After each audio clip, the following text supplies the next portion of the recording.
बिसात राजनीति की बिछी हुई है। देश में लोकसभा चुनाव के तीसरे चरण की तैयारी हो रही है। हर कहीं रैलियां हो रही हैं। प्रधानमंत्री मोदी, विपक्ष की तरफ से राहुल गांधी अपनी अपनी ताल, अपना अपना दम ठोक रहे हैं। नजर हमारी बनी रहेगी, लेकिन आज 10 बजे के बुलेटिन की हम शुरुआत कर लेते हैं पतंजलि से जुड़े हुए मामले से, जहां पर पतंजलि की दिव्य फार्मेसी कंपनी को एक बड़ा झटका लगा है। इंडिया न्यूज की खबर का असर हुआ है। 14 प्रोडक्ट के मैन्युफैक्चरिंग लाइसेंस पर बैन लगा दिया गया है। दिव्य फार्मेसी की दवाओं को लेकर भ्रामक दावे किए गए। 15 अप्रैल से मैन्युफैक्चरिंग लाइसेंस पर बैन लगाए जाने की खबर सामने आ रही है। पिछले कुछ समय से पतंजलि लगातार विवादों और दबावों में घिरी हुई है। सुप्रीम कोर्ट में उसे फटकार पड़ रही है और इस बीच उत्तराखंड सरकार ने पतंजलि की 15 दवाइयों के मैन्युफैक्चरिंग पर बैन लगा दिया है, लाइसेंस पर बैन लगा दिया है।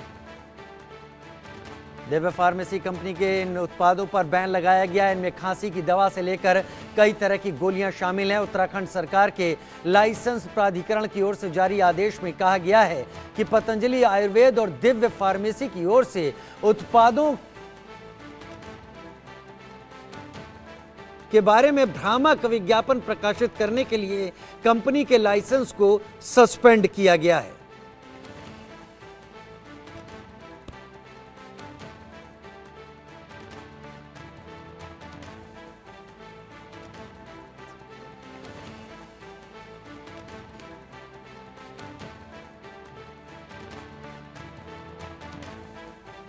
पंद्रह अप्रैल से इन सारे लाइसेंस को बैन कर दिया गया है। जो सारे लाइसेंस उत्तराखंड सरकार की तरफ से जारी किए गए थे, मैन्युफैक्चरिंग यानी निर्माण के लिए जारी किए गए इन लाइसेंस को बैन कर दिया गया है। पतंजलि इन सभी दवाओं का उत्पादन नहीं कर पाएगी और इन सभी दवाओं के उत्पादन से अब पतंजलि को रोक दिया गया है। आज कोर्ट में सुनवाई भी है। उत्तराखंड सरकार को अपनी तरफ से उठाए गए कदमों के बारे में भी बताना है। हम उन दवाओं के बारे में जानकारी आपको दे रहे हैं जो आपको टीवी स्क्रीन पर इस वक्त दिखाई दे रही हैं। इसमें कई ऐसी दवाएं हैं जो आपने भी इस्तेमाल की होंगी या आपने भी उनके बारे में सुना होगा। इनके मैन्युफैक्चरिंग यानी निर्माण के लेकर जारी किए गए लाइसेंस पर बैन लगा दिया गया है। ये कौन कौन सी दवाएं हैं? आई ग्रेड गोल्ड है, श्वासारी वटी है, श्वासारी प्रवाही जो आप देख पा रहे हैं, श्वासारी गोल्ड है, ये यहां पर आप देख पा रहे हैं, लिपिडोम है, बीपी ग्रिट। ये दवाइयाँ, इनके निर्माण पर अब बैन लग गया है क्योंकि इनके लाइसेंस पर बैन लग गया है। मधु ग्रिट है, मधुनाशिनी वटी है, लिवामृत एडवांस है, लिवोग्रिट है, आई ग्रिट गोल्ड है, पतंजलि दृष्टि आई ड्रॉप है। ये सभी अब प्रतिबंध के दायरे में हैं क्योंकि इनसे जुड़े हुए विज्ञापनों को भ्रामक विज्ञापनों की कैटेगरी में रखा गया है।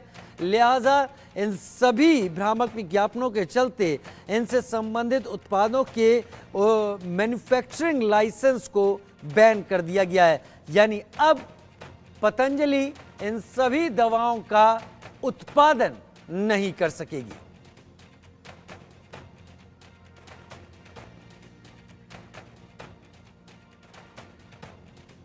पतंजलि को बड़ा झटका लगा है उत्तराखंड की तरफ से। उत्तराखंड सरकार, राज्य की लाइसेंसिंग अथॉरिटी ने इन उत्पादों के मैन्युफैक्चरिंग लाइसेंस पर बैन लगा दिया है।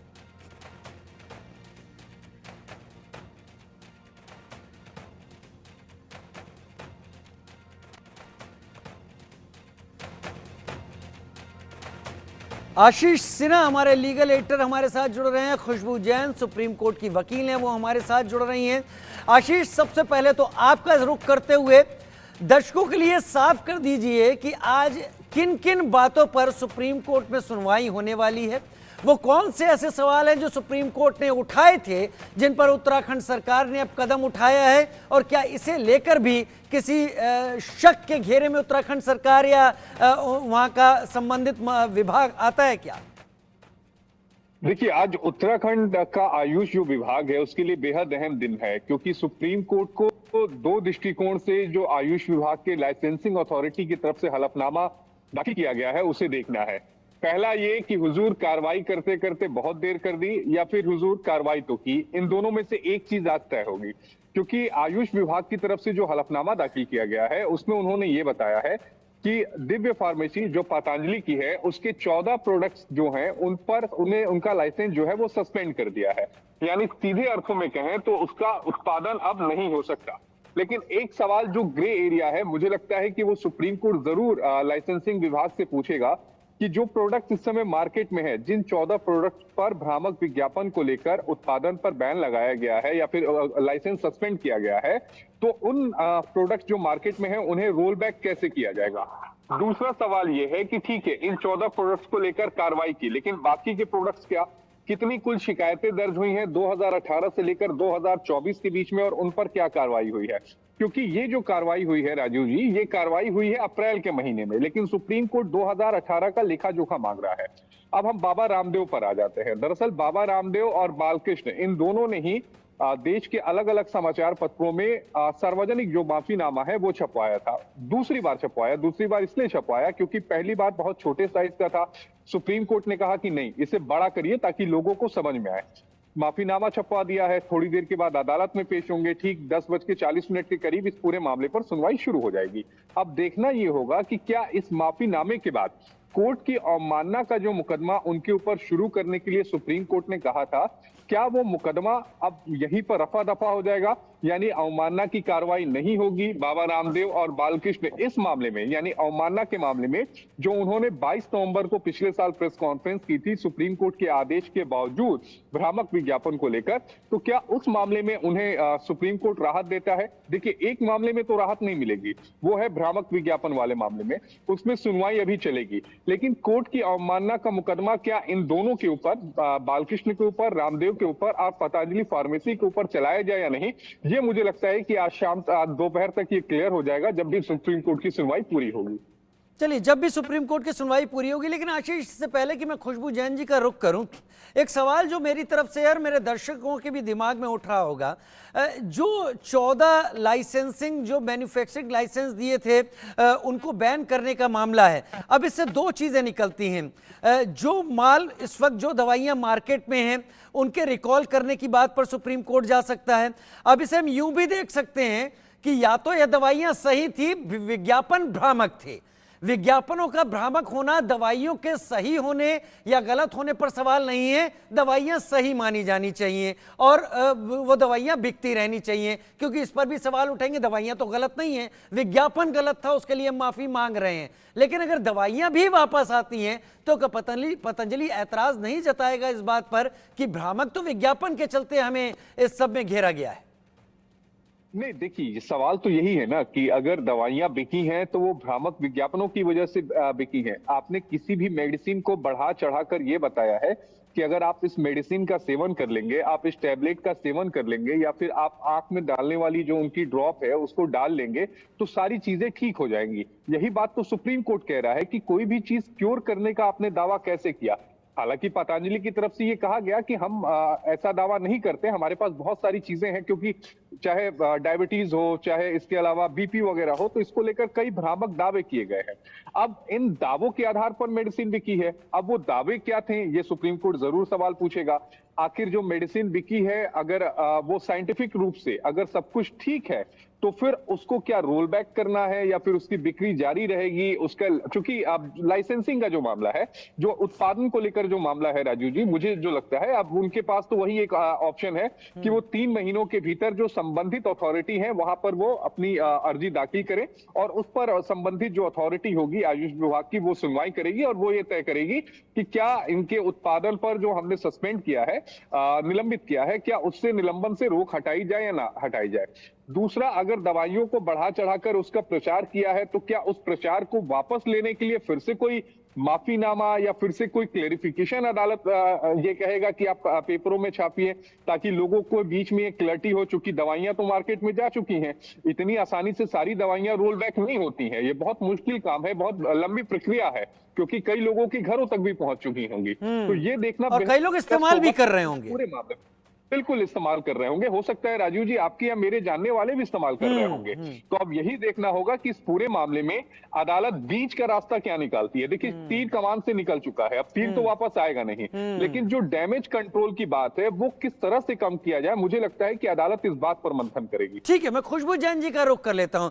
खुशबू जी, इस पूरे मामले को आप भी देख रही हैं, सुप्रीम कोर्ट के गलियारों से आ रहा है मामला। जब भी कोर्ट में सुनवाई के लिए होता है, नजर लोगों की लगी रहती है, क्योंकि योग के जरिए बाबा रामदेव भारत के अधिकतर परिवारों तक पहुंचे और लोग उन्हें जानते पहचानते, उनके काम को समझते हैं। 3 बार माफी मांग चुके हैं बाबा रामदेव और बालकृष्ण। क्या आपको लगता है सुप्रीम कोर्ट इतने माफीनामे के बाद पसीज सकता है? क्या आपको लगता है कि इतनी सजा किसी पब्लिक सेलिब्रिटी के तौर पर बन चुके बाबा रामदेव के लिए सफिशिएंट है, या फिर सुप्रीम कोर्ट अभी और कड़ाई बरतने के मूड में आपको लगता है? मैटर सब जुडाइस है, तो मेरा ये कहना कि सुप्रीम कोर्ट क्या करेगा। नहीं नहीं नहीं, मैं ये नहीं कह रहा कि सुप्रीम कोर्ट क्या करेगा। आप जितना भी कोर्ट को देख रही हैं, उससे जितना कोर्ट अब तक उनके ऊपर हावी रहा है, वो माफी मांग रहे हैं। क्या ऐसा इतिहास रहा है कि 3 बार कोई माफी मांगे सुप्रीम कोर्ट के सामने हाथ जोड़कर, और सुप्रीम कोर्ट पसीज गया हो, मान गया हो उनकी माफी? बिल्कुल, अगर आप देखोगे तो आप कंडक्ट को अगर देखोगे तो ये पूरी बात हम कर रहे हैं कि मिसलीडिंग एडवर्टीजमेंट्स जो पहुंचे हैं, और जो बाबा रामदेव की रीच है या पतंजलि की रीच है, जैसा आपने बोला कि आपके मेरे हम सबके घर में रामदेव बाबा का कुछ ना कुछ सामान घर में हमारे सबके घर में होगा, और उसकी क्रेडिबिलिटी भी बहुत है। तो जो क्रेडिबिलिटी की बात है, अगर ये क्रेडिबिलिटी किसी मिसलीडिंग एड से या किसी मिसलीडिंग फॉल्स प्रॉमिस किसी प्रोडक्ट को लेकर अगर आई गई है, तो कोर्ट ने बहुत क्लियर इस चीज को किया था कि ये जो मिसलीडिंग एक्ट है, हमारे पास में लॉ है, आप लोगों को भ्रमित नहीं कर सकते हैं। और ये सिर्फ इनके लिए नहीं है, बाकी सबके लिए भी है, बाकी सारी कंपनीज के लिए है कि आप मिसलीडिंग एडवर्टीजमेंट्स नहीं चला सकते। हमने देखा है किस तरीके के मिसलीडिंग एडवर्टीजमेंट्स चलते हैं, क्या फॉल्स प्रोमिसेस होते हैं। हम बहुत बार परफ्यूम्स के ऐड देखते थे, और काइंड ऑफ जिस तरीके के ऐड आते थे, हमें लगता था अरे ये परफ्यूम लगाने से ऐसा हो सकता है, या इस तरीके का कॉन्फिडेंस आ सकते हैं, या फेयरनेस क्रीम के जो हम एडवर्टीजमेंट 14 दिन के अंदर आप गोरे हो जाएंगे। बच्चा एक ड्रिंक पीता है और वो कहता है अपनी माँ से कि मैंने इतनी दूरी तक इसको फेंक दिया, माँ ने कहा कि तुम और कुछ दिन पियो तो तुम और आगे तक फेंक दोगी। तो ये चीजें वाकई, यानी आपको लग रहा है खुशबू जी कि ये दायरा पतंजलि तक सीमित नहीं रहने वाला है। सुप्रीम कोर्ट ने जो शुरुआत की है उसके लपेटे में बहुत सारे लोग भ्रामक विज्ञापनों में आने वाले हैं। जी बिल्कुल, और आई थिंक आपको मुझे हम सबको ये अवेयरनेस ये रेस करना चाहिए, क्योंकि हम एट लास्ट कंज्यूमर हम हैं। इस सब का जो इम्पैक्ट आएगा ये आपको और मुझे आएगा। तो आपका चैनल, हम सबको इस चीज के लिए आना चाहिए कि हम जागरूक हो जाएं और देखें कि जिस तरीके के फॉल्स प्रोमिसेस आ रहे हैं, क्या वो जिस तरीके के प्रोडक्ट के एडवर्टीजमेंट है, क्या वो सही में उस प्रोडक्ट को लेकर आते हैं या नहीं आते। तो ये एक लैंडमार्क स्टैंड हो जाएगा कि इतनी बड़ी जो एंटिटी है, और रामदेव बाबा जैसे जो सेलिब्रिटी इंसान है, उनको भी माफी मांगनी पड़ी अगर किसी टाइप का मिसलीडिंग एडवर्टीजमेंट उन्होंने चलाया है। तो कोई भी इंसान बच नहीं सकता है इस चीज को लेकर कि वो कितना बड़ा हो गया है या कितना प्रोमिनेंट हो गया है। बिकॉज यहाँ पे हम आपकी और मेरी या फिर एक कंज्यूमर की बात करें, तो कंज्यूमर हमेशा बड़ा होता है, और लॉज जो है वो इंप्लीमेंट होना चाहिए इररिस्पेक्टिव किसके लिए है। तो ये एक बहुत अच्छा चीज अगर आप देखें तो उसको प्रेसिडेंट की तरह हम देख सकते हैं कि 3 बार अगर उन्होंने माफी मांगी है, तो ये जो 3 बार माफी मांगना है, इसका इम्पैक्ट ये हो चुका है कि हर घर में ये पता चल चुका है कि जो हर एडवर्टीजमेंट में कोई भी मिसलीडिंग था तो उनको समझ में आ जाए। मैं ये नहीं बोल रही हूँ कि जो दवाइयाँ थी गलत थी या सही थी, बिकॉज ये बोलना बहुत ही प्रीमेच्योर होगा और उस बात भी नहीं हो रही है। मैं डॉक्टर परमेश्वर भी मेरे साथ इस वक्त जुड़े हैं, आयुर्वेदिक एक्सपर्ट डॉक्टर परमेश्वर इस वक्त जुड़े हुए हैं।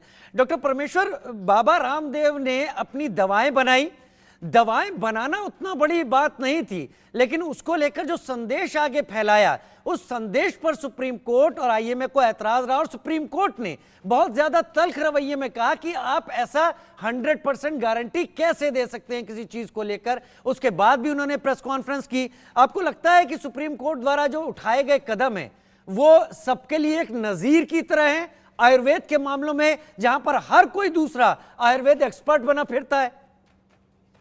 देखिए, ये जो पूरा इशू चल रहा है पिछले 1.5-2 महीने से, मतलब लोगों के संज्ञान में, वैसे तो ये इशू मुझे लगता है कि 1-2 साल से चल रहा है, इसमें 3 अलग अलग मैटर हैं जिनको हमें नजर में रखना है, डिस्कस करना है। पहला है कंटेम्प्ट ऑफ कोर्ट, जो गलत हुआ बाबा जी की तरफ से, पतंजलि की तरफ से। सेकंड है मिसलीडिंग एडवर्टाइजमेंट, भ्रामक विज्ञापन जिसे हम बोलते हैं, भ्रामक प्रचार हम बोलते हैं, और क्लेम्स हम लोग बोलते हैं, वो भी हुआ है।